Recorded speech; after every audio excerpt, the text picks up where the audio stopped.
Communication is critical to any construction project. Most of the projects will start in a design office, coming up with some design ideas, and then eventually move on to site. By the time we get to site, effective communication is going to have taken place between material suppliers, architects, local councils, the client, local communities. We can communicate in a variety of different ways. For example, we can send emails, we can have meetings, we can make phone calls, have conversations on site, and even in some cases send letters. Each one of these methods has its advantages, and each one has its disadvantages. That's what we're going to think about more now.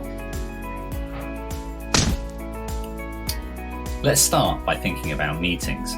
These are a great way of getting lots of people when you need different opinions. For example, getting an architect and a quantity surveyor and a supplier around the table. They can make decisions quickly.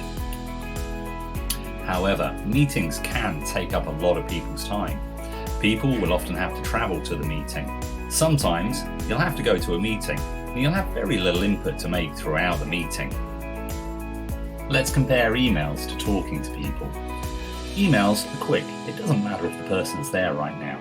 You can communicate things like design ideas, details, quantities, but people can ignore emails and don't get back to you straight away. Also, an email can be dangerous as it lacks emotion and can upset people. How often have you misinterpreted a text message that someone sent you? When we talk to people face to face, we've generally got a much better idea that they've understood what we're trying to communicate to them. However, try arguing about a week later the detail of what you had in a conversation. This is where email can be much more effective. Whether talking to someone face to face or calling your head office on the phone, in a conversation, you can also, just like a meeting, resolve differences straight away and agree on the path ahead. So with all these different forms of communication available to us, what we now need to think about is the right form of communication for the right task. Let's think about how we would communicate when placing an order for materials. Initially, you're probably going to do some research by contacting companies by email. You're going to contact several companies. Now, once you've agreed the price and the details of what you're ordering, this needs to be in writing. As you get closer to needing the materials on site, you need to check that everything's going okay. Initially, you could make this inquiry by email, especially if everything seems to be going ahead. But remember, emails might get ignored. If your emails are getting ignored, or you think there might be a problem with the order, it makes much more sense to phone the person up. You can resolve any issues there and then. However, you should follow up the conversation with an email so it's clear about what your expectations are.